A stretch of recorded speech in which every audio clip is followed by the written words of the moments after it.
Şeylelikte Python işletme üçün terminal açmalı ve Windows'da Python ya da Mac'da Python 3 ve sonra app.py işletmeli.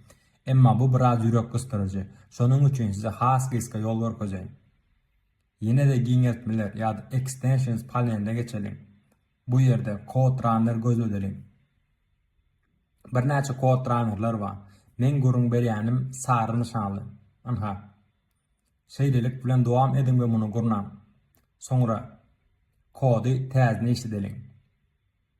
Inni terminal açıp Python app.py yazman yerine diňe Ctrl-Alt-N düğmesine basaýmaly.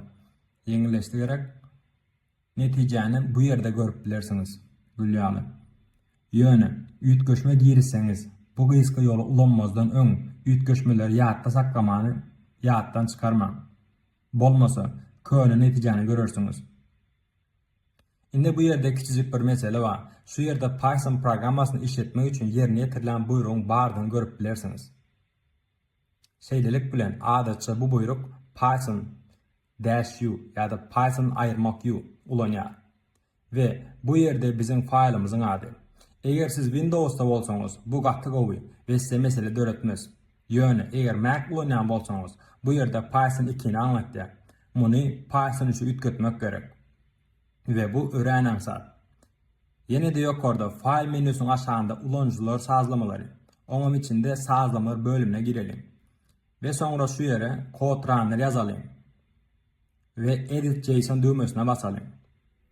Berde bize code runner executor map kopyalanı. Şeylelikte bu code runner giňertmesi tarafından ulanılan standart sazlamalar ya da nastroyklar bolur. Bu giňertmäniň JavaScript, Java ve şoňa meňzeş bir näçe dillerde kod ýerine ýetirmeyi goldaýalyny göz öňünde tutmaly.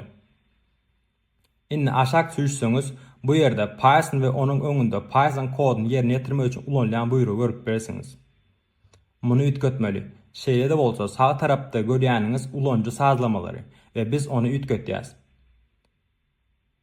Indi biz aňsatlyk bilen bularyň islendik birini üýtgetip bileriz. Ine Python. Gelin. Buýrugy Python 3'e üýtgedelim. Muny diňe Mac'da bolsaňyz etmelidigini ýadyňyzda tutun. Yeri gelende aýtsam bu kursda Windows we Mac barada bir näçe gezek agzan bolsam ötünç soraýan. Mundan soň Windows, Mac diýip tap atlandyrmarys. Üýtgeşmeleri ýatda saklan we gutordy.